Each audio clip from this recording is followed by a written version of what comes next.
Our first speaker is awesome. It is DeJuan Brown, and he is the sales manager for Bloomberg B&A out of Richmond, Virginia, and he is going to talk about success through service. DeJuan? Thank you. Thank you. Appreciate it. Can everybody hear me? Yeah. Good. Awesome. So first of all, I want to just, again, reiterate my thankfulness and gratefulness for even being invited to be a part of this, to be a part of the podcast to begin with. It was interesting to me. Scott is obviously a visionary, but what I found interesting is that he took the liberty and great faith to say a 2-hour conversation on the phone could actually be parlayed into DeJuan getting up in front of people and speaking. So that was a good assumption, a big assumption, and I hope I make good on that promise. So I want to talk to us, as has been stated, around success through service. And mainly what I'm going to do is talk about some of the things that I've learned that helped me to excel as an AE at Bloomberg B&A. Some of the things that if you heard my episode, the episode that I was on the podcast, you might have already heard a lot about it, because we ended up focusing a lot on service and how I thought about service and how I try to encourage others to think about service, generally speaking. Now, we all have different ideas of service, right? So there's service like Chick-fil-A, right? You say thank you, and they say, my pleasure, right? You guys don't eat at Chick-fil-A? Right? Yeah. So that's one level of service, and that is indeed service, right? It's one of the things that is a call out for them. We think about Domino's back in the day. I don't know if you remember, Domino's used to have a slogan that if it wasn't there to you in 30 minutes, it was free. And we all saw that as service as well. So that also is an element of service. Then you have people like Zappos, or companies like Zappos. And Zappos says, hey, if you need to send some shoes back, we will pay for you to send it back. And we see that as service as well. And so early on in my sales career, I definitely thought about service more in a linear, sort of single motion way in terms of how I serve people. Service for me at that time was really just doing something, committing to an action on the basis of something that was dictated to me by either my prospect or my client. What do you mean, DeJuan? So for me, service meant if you asked me if I could do something, and I could, then I would happily. Or if you asked me if the product or service that I represented could accomplish X or Y, and it could, then I would sell it to you happily. And to me, that was the epitome of service, right? As I grew and as things changed and I started realizing some things, I actually heard some things from various people that helped me to shape or reshape and sort of reframe what I understood service to be as something that could be more holistic, right, as we think about it, and go from before I even meet you as a prospect to certainly after I met you as a prospect to even beyond the point where you move from prospect to client of mine. And so during the episode of the podcast, we talked at great lengths about what that looked like and why that was important, why those elements were important. Why does service need to be more holistic than just my pleasure? Why that service has to be more holistic than just can you do it? Yes, I can. I'll do it happily. Why that service has to be more holistic than just if I don't get it to you in a certain service level time, 30 minutes, then it's free. Why it has to be more broad than that? Why does it have to be more holistic than that? And then what about the times that we live in, notwithstanding the fact that Tom totally disregarded my love for all things social media. Why does that now have to be something that we think about and include in our definition of service and our execution of service to our clients and prospects, right? So the way I want to frame this up, hopefully it's going to be somewhat interactive. I will ask questions, as I already have, show of hand type questions, actual questions that I expect answers for, and the like, because I wanted to be interactive. But what I want to frame up the conversation around are 2 quotes and then a story. So 2 quotes and a story. So the first quote I'm sure you've heard of or you've read about it somewhere. And again, I'm going to ask you by show of hands, who has heard of Zig Ziglar? Not a one non-Zig Ziglar? Okay. So Zig Ziglar, and the quote that is most famous, can anybody tell me what quote I might be thinking? You can accomplish anything in life you want if you're just helping other people get what they want. There you go. I'm going to paraphrase it a little differently because I like it the way I said it. And Zig is okay with that, I'm pretty sure, or was okay with that. So if you help as many people as humanly possible, get what they want and or need, then you, by default, will get what you want and or need. Now, everybody in the room's heard of that. Now, by a show of hands, how many of you believe that to be true? Awesome. So most people in here, 90% of the people, 95% of the people in this room believe that to be true. But what does that mean even, right? What does it mean to help as many people as humanly possible get what they want and or need? There is a prerequisite to that, right? So in order for you to help me get what I want or what I need, you need to what? You need to know what I want or need. And then what are some of the ways that you can assess the things that I want or need? Ask questions. Yeah, you could ask questions. And that was one of the things that we talked about. Whenever we ask questions and get people to begin to speak about the things that they want or need, we put ourselves in an advantaged position, especially in sales, right? So we talk about talk time. And when we're in sales, talk time is a big deal. There's been research that says that if a salesperson speaks more than like 45% or some number around there of the time, then their chances of actually closing the deal go down, right? Whereas if you speak 30% or less of the time and you have somebody else, the prospect, speaking more time than that, then your odds of closing the sale go up. And so that we understand that humanly, and Tom actually alluded to this, humanly, we like to have communication go almost one way. The more we talk, the more advantageous the situation is. And so when we talk about getting to the knowledge of what people want and need, that is, A, we could ask questions. How can we scale that? That's something I'm going to be talking about when I reach out about the next story or the next quote. So that's one quote, and the thing that I want to grasp from that is all of you say you believe that quote, but then there's a difference between a belief that says, I believe parachutes open when people jump out of planes, and then I believe to the degree that I'll put on a parachute and jump out of the plane. Right? So I want you to consider, like, where are you on that continuum of belief when it comes to that quote? Because if that quote is something that's deeply held within you and you believe it to the point that you're willing to put on that parachute, then there probably some actions that have followed or will follow from that belief. And I really want you to consider those actions as I continue through, right? So the second quote that I want to talk about is one of my newly minted heroes in sales.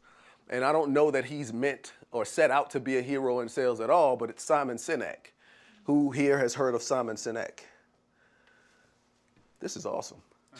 So Simon Sinek, one of the things he says, and I don't know if it was his core focus during the time that he was writing about starting with why, or during the time that he was even doing his TED Talk called The Golden Circle around the same process and discussion. But one of the things that he said that I found so transformative in my sales career was that people don't buy what you do, they buy why you do it, right? How many believe that's true? Fewer. For those that believe that that is true, again, I want you to assess your level of belief around that quote by whether you're putting the parachute on or you just believe that that parachute could work for someone who does put it on, right? And this is what we have to get to, because what I found is, especially in my own career, there were a lot of things that I held to be true, like, yes, absolutely. If I can help as many people get what they want and need, I'll get what I want and need. Oh, yes, absolutely. If I could start with why as opposed to what and how, I'm going to have great success. But what I found was that there was a disconnect between what I said I believed and the execution of that belief in action, right? What I found that I said I believed these things, but when I looked at the way that I operated my business, the way that I treated my clients, the way that I treated my prospects, the way that I went after my targets, there was a disconnect between those things that were being said that I said I believed and what I was actually doing in response to it, right? And I'll explain a little bit more as I progress. And so those are the two quotes I want to start with, and then I'll back up to those quotes after I tell a brief story. And that story is the CEO, the dog, and emotional safety. The CEO, the dog, and emotional safety. That's first of all, the dog is very cute, right? Second of all, there's a big point to this. So once upon a time, that's how you're supposed to start stories off, right? Right? Once upon a time, I was an inside sales guy. And how many have either been inside sales here or are now currently inside sales, right? So inside sales was a weird animal for me because there always came a point in an opportunity where I would wonder if they're going to want me to come out on site. right? And I would get excited about the prospect of it. But then there came a time where the deal size got to a point where no one in their right mind is going to do that deal over the phone or through WebEx. And so the prospect side requested that we come on site. And I was just like, yes, maybe they'll take me, right? And so I'm talking to my mentor, who was also my manager at the time, and a couple other principals on our side who were dealing with the sales process. And it turns out that they were going to actually take DeJuan with them. And so we go to this meeting, and I am busting at the seams, right? I'm really ready to get in here and just sell, close the deal, come back home and say, this is my new job, right? Like, I just go out to big clients and I close deals, right? So, spoiler alert, that didn't happen. What did happen, we got to the meeting on site. They brought us to a room, conference room, offered us coffee, water, and the like, and everyone was in the room except the decision maker who we were waiting on, right? I mean, the seat of all power, economic power and otherwise. So he's not there. I'm getting a little bit nervous because time is progressing. My mentor is there, and he's really warming up the room, asking questions. What do people do? What are your tasks here? What is your role? How do you use the current platforms that you're using, et cetera, et cetera? And I'm learning. I'm learning how to ask questions within a room full of people, like I'm doing here. And 10 minutes pass. Still no decision maker. We have 45 minutes in this meeting.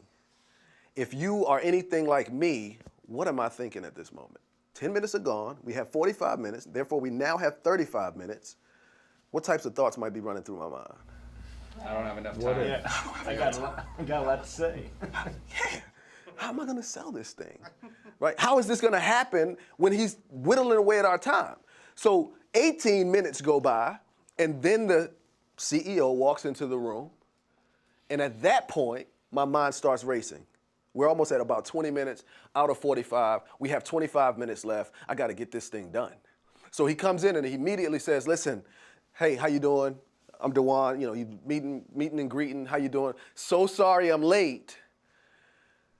Unexpectedly, my wife and kids had to go out of town, and they gave me the job of putting our dog in the kennel. That's the dog, right? That's the dog. Of putting our dog in the kennel. And I'm thinking, so let me ask you, again, you put yourself in this scenario, how are you going to respond to that apology? Ask about the dog. You could ask about the dog, right? Where the kids off to? Where the kids off to. Now, I'm young. I'm relatively new in this environment. I just want to get the deal done. Let me tell you what I said and see if it matches up to what you might have said. I said, no problem whatsoever. Happy that you were able to make it. We can go ahead and get started. My mentor says, well, wait, just before we get started, how old is your dog? Right? You win, right? I didn't bring the gift cards, sorry. How old is the dog? Guy says, dog's 8 years old, been with us since a pup, right? My mentor says, man, have you ever had to put him in a kennel before? Guy says, no, it's horrible. My kids are going crazy. Like, I'm a madhouse myself, and I'm rushing here to get to this meeting, et cetera, et cetera, et cetera. My mentor says, man, so how does it feel like giving up your beloved dog to almost a perfect stranger? And the guy starts to talk about that. And they have this conversation, and I'm sitting there like, what is he doing? Dude, we got 25 minutes, right? You're talking about a dog? Anyway, the complexion of the conversation, the complexion of the room, the atmosphere, see, because this guy, his response to that was one of psychological safety. He felt safe enough to engage in that conversation. It smoothed out the room, and all of the people that were under him followed suit. They were comfortable. They were relaxed. And the meeting went swimmingly, as someone would say. And I learned a lot in that moment. We ended up closing the deal later down the line. I would attribute a lot of it to the way that my mentor handled that whole scenario. And it made me think a lot about service, but I had a few questions for my mentor when we got back into the car. Number one, like, why'd you do that? Right? That felt stupid to me. Yeah, we had a relationship of transparency. I could say things like that. that felt stupid to me. I don't understand why you would go that route when we only had 25 minutes. We should have just got in there and did what we came for, especially because he's now rushed, right? So I'm thinking, he's rushed. We have to hurry up and do our thing. Otherwise, we might lose this chance. My mentor said, let me tell you something that you should always remember in life and in business. And he said, in a society where most people's bent and default disposition is to withhold information from you, specifically as a salesperson, if someone divulges information, don't let it go unaddressed.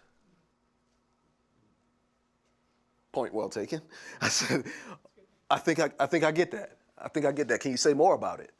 He said, yeah. So when you're dealing with people who you are hoping to do business with, again, if they're giving you information, don't let it go unaddressed. Don't sweep it under the rug. Don't circumnavigate it. At least ask a question about it. Because we could have asked that question and he would have been like, oh, it's a mutt and it's not my dog, it's my daughter's. Well, then our conversation goes a different direction, but that's not what happened. What did happen was this gentleman felt an overwhelming sense of psychological safety and emotional safety in that he divulged something that was personal to him. We didn't sweep it under the rug. We didn't move beyond it to try to get to something that was more on our agenda. We actually addressed it. I could say we now, but we didn't address anything. My mentor addressed it, and it led to a point where now when we ask other questions, he was well open to answering those questions without hiding anything. Because he now understood that if he divulged information to us, we'd treat it well. My mentor would treat it well, right? And so that was the learning for me from that. So my encouragement from that story to all of you as salespeople is to treat information that's given to you well. Treat it well. Listen like a human, respond like a human, and then the engagement will be more human, right? Does that make sense? So listening like a human. This goes back, so I'm going to backtrack to the first quote, Zig Ziglar.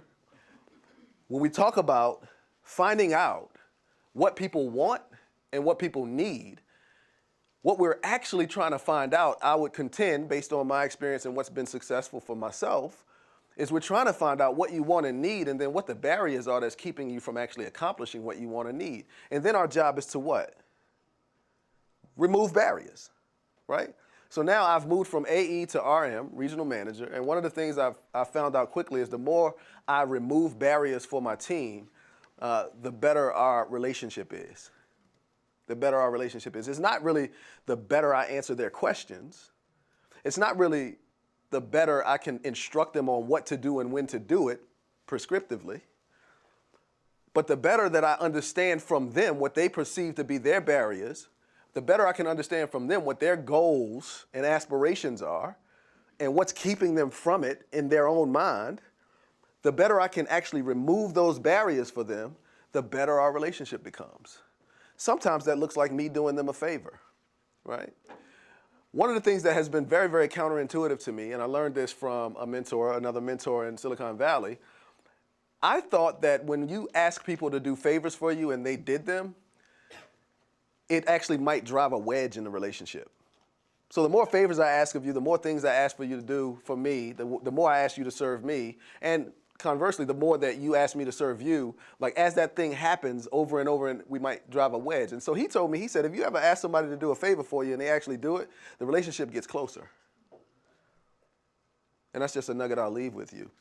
But when it comes to finding out what people want and need, finding out what the gaps are and what the barriers that they perceive that's keeping them from that, and then removing those barriers, there are a couple ways we can do it. A few of you in the room have already said you can simply ask them, right?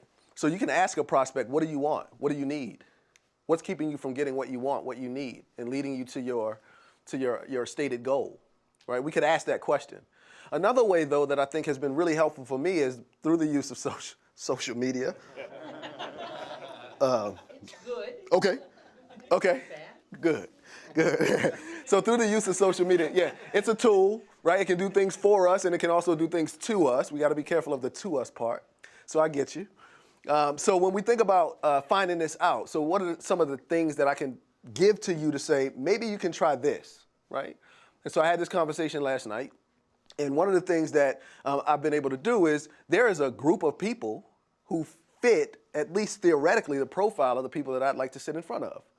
So there's this dichotomy that has existed, I think, in the minds of salespeople, that there is a group of people who we want to serve or hope to serve one day. Those would be prospects. Does that resonate? Is that right? Do we see prospects as people we one day hope to serve or we think we might serve in the future? And then we see our clients as people who we're currently serving. Again, is that fairly accurate? I would dare say that that's a false dichotomy. And here's why. When we think about prospects as people we want to serve one day, we don't serve them until we meet them. We don't serve them until we're in front of them. We don't serve them until there's an opportunity for us to actually share our wares with them and understand whether our wares can actually suit a need or fit a need or solve a problem. Then they become people that we serve. What does it look like to identify, to some degree, a group of people that you hope to serve one day, that you see as prospects or targets, and serve them now? What does that look like? Anybody, any ideas of how you might serve people you've never met or spoken to today that you think you want to speak to one day? Any ideas around that? Valuable information. Provide valuable information, but how? Like, what do you know? How do you know what's valuable to them? Learn from them, ask them questions, follow them on social media that Tom hates. Yeah. I think we might have misrepresented you a little bit. So following them on social media, I think that'll be good. Like asking them questions probably is hard because we haven't met them yet. They don't know who we are. They don't know we exist probably, right? What's that? What type of research would you do to find out, how you can serve a group of people pretty much at scale who you've never met? Learn about their industry. Learn about the business challenges that are typical in their industry. Yeah. Annual report, things like this. User groups, look up the questions asked in forums and user groups, type of challenges. You win. I still don't have a gift card. No, but all of these are great ideas, and these are things that I think we should be considering on a more regular basis, right? So we're talking about service. Service starts at the moment you identify someone that you eventually want to serve. How can I serve them now? So a few things that I'll leave you with on that note that I think might be helpful. The first is asking the very, very certainly counterintuitive question about the things you post, the content you share, the things you tweet out, the things you retweet, right? Because typically when we look at social media is really ultimately, if I'm speaking for myself, which I am, social media for me was a very selfish undertaking. Oh, I love this article. Let me share it. Like, do I know that anybody cares? Do I care that anybody cares, right? And so LinkedIn, same thing. I'm reading articles and I'm like, let me post this to LinkedIn. Like, I love this. This is a great idea. Do I know if anyone else cares about this content? And so one of the questions we can step back from in our social media language and social media life is to say, do I know what the people that are among my audience members within Twitter, within LinkedIn, do I know what they actually care about? Do I know what they actually want? Do I know what they actually need? And so there are two ways to find that information out. Number one, you already have clients in this space, I assume, right? And so these clients that you have in this space often will be extremely excited to talk to you about the things that they still see as gaps in their industry, things that they wish there was more writing about, things that they wish there was more content to be found easily around these topics. And then you can become the curator of that content. And you simply say to them, you say, hey, you know what, Paul, thank you so much for sharing that. What I'm going to do is I'm going to find that information for you. I'll do some research for you. No strings attached. All I ask is that when I find it, I'm going to @ you on LinkedIn, or I'm going to @ you on Twitter. Would you share it out so that the other people in your industry who share those concerns can actually see that information as well? Would you be willing to do that? Sure. Yeah. And so I'm going to become a curator of the information that Paul sees as a gap in his industry, thereby giving me insight as to what Paul wants and what people in the industry like him might want as well. I'm going to just do some quick research and see if I can find blogs, vlogs, posts, everything, podcasts that are dealing with that and actually addressing this issue and this gap. And then I'm going to put it on LinkedIn, but I'm going to @ Paul and say, Paul, based on our conversation, I think you might be interested in this. Paul is going to share it. Now his network knows that I can solve or help solve or help serve his industry in a very unique way by providing some content that they've always perceived as a gap. Is that helpful at all? Does that make sense? So that's one way, aside from just the asking. The other way is what was just said in the back of the room. What's your name, sir? Colin. Colin. Colin said brightly that we can go into the groups where the people that we're targeting actually live and sort of ask their questions. We can see which questions get the most feedback and the most traction, and then we can actually contribute within those groups. So this is serving at a grand scale. This is saying, I know that I have an interest in this particular industry. I have an interest that I share with the group of people who are in this LinkedIn group. Let me go in on a Saturday morning between 9 and 11, and let me just read through the questions that are being asked. And let me answer some, right? Because you know the answer to some of these questions, right? If you sell widgets and somebody says, I'm having trouble finding a widget that does this, what has been your experience? And this is an opportunity not for you simply to shine the light on your own widget, but this is an opportunity to talk about your expertise across widget land, right? Well, it depends on what you're looking for, because if you are looking for X, Y, or Z, then this widget might be helpful. That's not my widget. If you're looking for Y, Z, and T, then this widget might be helpful. That's not my widget. And finally, I represent a widget company, and these are the areas that we help in. So you do have a lot of different options. So this is a way for you to be a consultant to a broad number of people, addressing issues, needs, and wants at scale without just being all about yourself, right?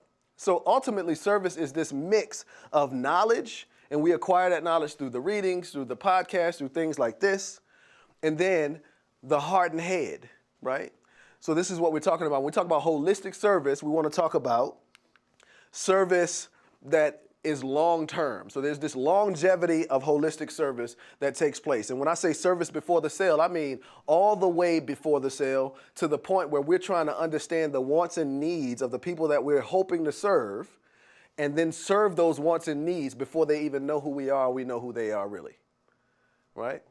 And that's one of the things that I began to do as an AE that I found actually paid big dividends. So when Tom asked the question earlier about how many of us have found that our business exploded after the utilization of these social media tools, I can say that over the long term, my business has exploded, but not in the way that we might think, right? So again, we're talking about counterintuition. We're talking about what does it mean to actually have a business explode? What does it mean to actually have your brand recognized in a particular industry or market or place? What does it mean to be trusted before you even meet someone? What does it mean to solve problems of people who haven't articulated those problems to you directly? What does it mean to really serve people like you really want to help them get what they want and what they need, and then have that come back so that you eventually get what you want and you need? What does that mean? What does it mean to believe it but not be acting on it in some of these ways that I'm describing? And these are just a couple. None of this is exhaustive, right? I'm hoping that you have questions about any of these things, because then we can get into some of the more nitty-gritty content. I just want to really paint a picture in these ways about these quotes. So holistic sales or holistic service, service before the sale, some of the things I've already mentioned, service during the sale, right? How do we serve while the sale is happening? Or while we hope the sale is happening? How do we serve when the sale falls through? Does our service end at that point? Does it? Like if you go through this whole process and it's a 6-month process, it's a year process, and they don't buy from you, does your service end? Do you fall off the map? How do you treat that? How do you treat that? And so one of the mantras of my team, who I affectionately know as the squad, so my team of AEs, we call ourselves the squad. I'm getting T-shirts made in the whole 9. That's right. One of the mantras is the only meeting that is a waste of time is a meeting in which you waste your time. What does that mean, DeJuan? What does that even mean? Well, it means that every meeting that you have, there is an opportunity for you to learn more, for you to connect more deeply as a human with another human. And that, in and of itself, if you do that well, will pay off someday. So the problem that I had early on in sales is someday was too long, right? Someday was too long. So if I couldn't find this immediate value quotient where you're gonna feed me or help me feed my kids, of which I have 6, then I was gonna cut bait and I'm gone. All right, well, okay, well, thanks for your time, right? I'm out of here, right? But over time, I recognized that that wasn't really the best way to run my territory. And so I began to have meetings with people who would eventually, very early in the meeting process, let me know that I'm probably not a good fit for them, or they're probably not a good fit for me, or they're not the person that can actually pull the trigger and these sorts of things. And I still say, you know what? I still want to talk to you, right? Like, your opinion matters. Like, the things that you do on a day-to-day basis matters. The things that you want and need matters. And even if I don't accomplish helping you get what you want and need through the sale of my product or service, I still want to help you accomplish it. So right now you're in a position where budget is this, and there's no movement on that budget. I actually want to help you find a solution that'll be a short-term solution, maybe a mid-term solution that fits within that budget that's not ours. I happen to know about X, Y, and Z. Would you like to hear about it? And we can have that conversation.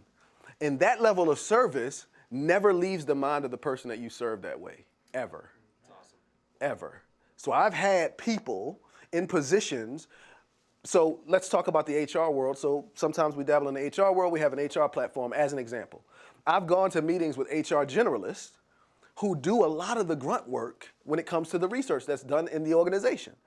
And I've spoken with them, and they said, you know, they downplay their own importance. You know, I'm probably not the person you want to meet. No, you're exactly who I want to meet with. Like, you do the work. Like, what you do, the company doesn't exist or run well enough apart from the work that you do. Let's meet. I want to actually understand how you do the job that you do. What are the tools you feel you have? What are the tools you feel you need? And I actually want to point you in the direction of some tools that'll fill those needs, even if it's not my own. Can we talk? Right? And we have this conversation, and I've literally had conversations, and I can count 6 times where I've had conversations with people who have disposed themselves that way. And then within a year, they were in a higher position in another organization. And guess what they did? They called me. And I came in, and it was the shortest sales cycle ever, right? Because I chose to serve them and help them accomplish the things that they want or need, whether or not it was through the product or service I was offering, because service was key, not my company and you buying from my company, right? It's a mindset shift. But it puts you in a position where you can have good times, you can have fun conversations, you can have engaging relationships built with people who may or may not help you fill your quota that month or that quarter or that year, right? Now my job was fun. So as I started doing this more and more, I recognized, man, I'm not walking out of meetings that start off that way, and I'm not walking out of these meetings thinking, man, I just wasted an hour over there. Now I'm trying to play catch up. No. It's a different mindset now. Every meeting that I walk out of, I'm like, man, I'm glad I went in there. Man, that was a good conversation. Wow, I learned a lot. Wow, this person knew a lot of people. Person been in HR for 25 years, never really moved into the ranks of director or CEO or any of those things, or CHRO. But this person has been here so long, they know 200 people. I walked out of a meeting that was similar to what I just described to you. It was a corporate attorney for safety and health at a corporation who said, listen, I'm going to be honest with you. I don't need that stuff. I'm glad you came and showed it to me. The conversation was great. Let me do this. I'm going to print off a few names and numbers of people that I'm very close to who I think would need that. Was that a wasted meeting? No. It was not a wasted meeting. I got 5 meetings out of it, right? That wasn't my goal, but that was an instance of where I'm trying to help you get what you want and need, and by default, I got what I wanted or needed. Right? It works. It's actually real. So when we say we believe it, I want you to put the parachute on. I want you to jump out the plane. Right? Don't just say, oh, yeah, I believe that parachute could work for someone else. Right? So these are some examples of the longevity of holistic service. And it continues on, and you can use social media to really accentuate this and enhance this. You can use, so there's ways to scale this stuff. Like, I'm talking about one-to-one stuff, but there's definitely ways to scale this stuff. And so hopefully you can see from this that the dichotomy between prospect, someone I want to serve in the future, and client, someone I'm currently serving, is a false dichotomy. Hopefully we can tear that down, and then in your own mind, you can think of ways in which you can actually blend those two together and understand that you start to serve people you want to serve as soon as you know you want to serve them. Don't hesitate. Serve now. Right? So that would be my encouragement from that segment. The next quote that I went into deals a lot with head, heart, right? Implicit versus explicit needs, listening for the unspoken, again, listening like a human, responding like a human proclivities, the industry, your product, your prospect, your current clients, and the information you can gather from all of these different means, all of these different places, right? So Simon Sinek says, people don't buy what you do, they buy why you do it. So my encouragement here from that quote is everything that you have in your arsenal that you anticipate to show or you anticipate showing to a prospect or a client, you definitely should know the why behind it. And what I encourage my squad to do is to create belief statements around it, right? Because there are oftentimes in terms of service, right? If you believe what I believe, then we resonate immediately. So prime example so that you can put some feet to this hopefully. When I'm in a large CPA firm and I'm trying to sell our research platform to them. So in CPA firms, by now, research has become almost commoditized, right? It's 6 of one, it's half a dozen of the other. Anybody in an industry where that's starting to happen or has happened? Sort of a commodity. People think, well, I can get that from here or there. It really doesn't matter. Comes down to price or something like that. A couple people. Yeah, so that was what has happened in the CPA firms as it relates to research. And so, I come in and one of my belief statements is, so first of all, let me explain to you, there are 3 levels of research really. So there's this FAQ, so it's frequently asked questions. People they know the answer, they want to get in and kind of confirm the answer and have some backing, right? Then there's the second layer of research that everyone has access to. It's just base research where you have some analysis of the laws that have changed and a little bit more information, some pointing to sort of the primary sources like the laws and codes and regs, et cetera. Everyone has access to that. But then there's this third layer that only B&A clients have. It's called portfolios. It's where it's basically A to Z, gray area nuance of coverage on any given area, narrowly focused and updated all the time. So that's 3 levels of research. You following me? Right. So when I come into a CPA firm, I say, as a part of my discussion, we believe that a firm should have access to all 3 layers of research in one platform, accessible via one search, and displayed in one place. Who doesn't believe that? I mean, really, like, you get what I'm saying? Who doesn't believe that, yet the CPA firms I'm walking into don't live by that belief. They see the parachute and they say, yeah, I believe that. But I asked them, why is there a disconnect between what you say you believe that same thing, but yet you only have access to 2 layers of research and they're in 2 different places? What's the disparity, right? So the belief statement is starting with why, right, as opposed to what, because I could go in there and I say, hey, we built this awesome platform and all of the different ways that you can research are found in one place, et cetera, et cetera, et cetera. I could start there. But when I start with I believe or we believe, then it resonates. And then it's the question of, well, you said you believe that, but the way that you're doing your business and conducting your research indicates otherwise. Can we talk about that disparity? Does that make sense? So Simon Sinek is like, start with why, and he gives some examples, Apple, Martin Luther King Jr., the Wright brothers, right? So I highly recommend reading that book. But the point is that if we believe certain things, then we should start with our belief and then work. Based on that belief, we've created a platform that does this thing, right? Now I can show it to you, not the other way around. And so how do we get in and start to do these things well is that everything that you're going to show that is supposed to be anomalous to your own company or unique to your own company, I encourage you to create belief statements to speak to clients and prospects about. What is it that you all believe that has caused you to create your platform the way you have? What is it that you believe that has caused you all to start working with people to start developing these sort of prototypes of the products that they want so that they can see them before they actually release them into the wild and spend that money doing that? Like, what is the belief behind that? Because that belief is likely shared with the audience that you're going to, and yet they've not thought about that belief enough to assess whether their belief matches their practice. And that's the consultative service that you bring to the table. It's not just what do you want and what do you need from your own perception, but what is it that you believe that we believe that we've done something about that you haven't done something about, and how can we bridge that gap? Does that make sense? So again, it's mindset, it's paradigm, but it's powerful So I found that when starting with belief statements, whether it be beliefs about the product that I serve people with or the industry, right? I've even had belief statements that revolve around the industry. Based on all of the research I'm doing, and some of your colleagues over here, John Doe, Jane Doe, Peter Doe, right? Your industry is starting to believe this thing. Is that a shared belief with your company? Yeah, we believe the same thing. We're seeing the same trends. We understand the same problems exist. Can you help me understand how the impact of that belief and the impact of the problems that that belief is causing are being effectively handled in your business today? Because based on what you told me, I see a disconnect. Can you help me understand where that disconnect comes from and how we might be able to talk through closing it?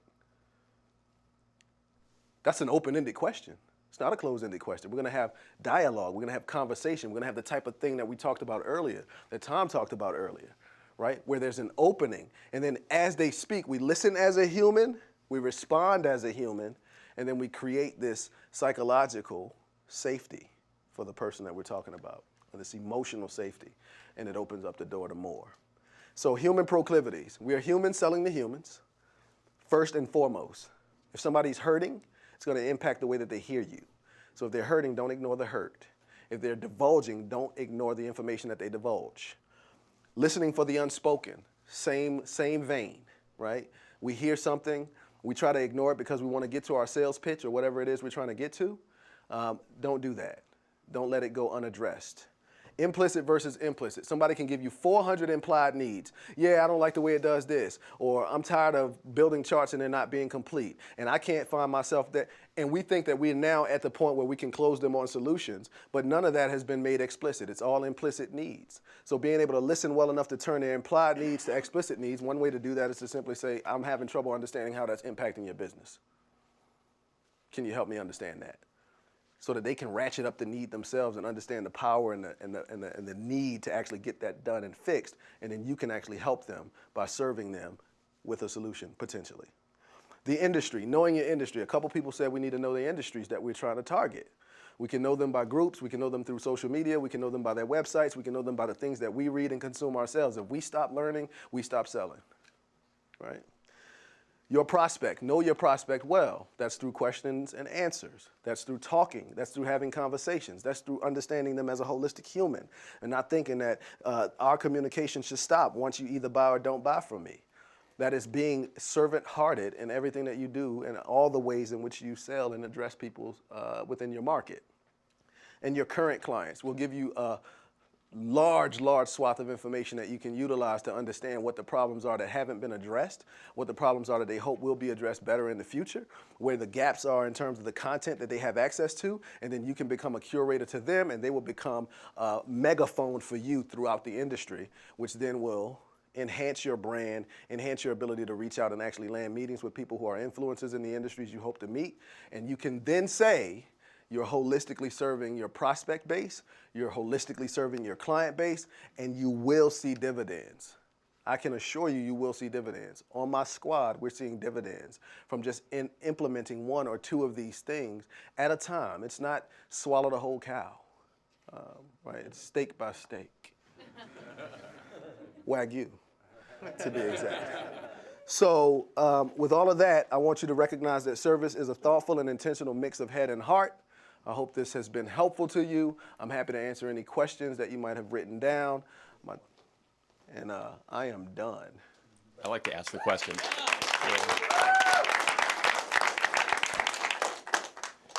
So you talked about that your business has grown exponentially because of social media over Yes. time, but not in the way you would expect. Right. In what way did it grow exponentially? Yeah, I should have expounded a bit upon that. That's a great question. So the way that it grew is that my brand recognition as an individual and a person who cares about other people has grown throughout the territories that I serve. So I've gone to meetings where people say, I've tried to get meetings. I get on the phone and I say, hey, this is DeJuan Brown from Bloomberg. Oh, hey, how you doing? As if they knew me, never met them at all. Come on in. have no idea what I want to talk about, but come on in. And so those were the easiest meetings to get on the basis of things they might have read on LinkedIn, the way that they see things in my hashtags on Twitter, other people retweeting and reposting some of my content, liking some of my things. It's given me a brand recognition that made getting meetings easier. And if getting the meeting is easier is because they want to talk to me, then we go in knowing that it's going to be a dialogue and it's not really going to be product centric. Nice. So that says we're over time, but I went short on my time, so I know we're good. So I get to ask another question. So the question I have is, I can imagine the pushback that you get on this idea, and I'm really interested now that you're sitting in the manager role, is this all sounds well and good, Sure. right? But you're behind your number right now, right? You got to do stuff. This is something that's going to have an impact months, years from now. How do you address that, especially now that you've got a team? One of your guys, maybe he's behind his number. Yeah. Right? So, How do you advise them in this way? Another good question. And so I have had that question from my squad, where they're just like, look, I understand you want us to serve like, you know, like we're rabid. And that sounds great. And you want us to have no strings attached, and that sounds great too.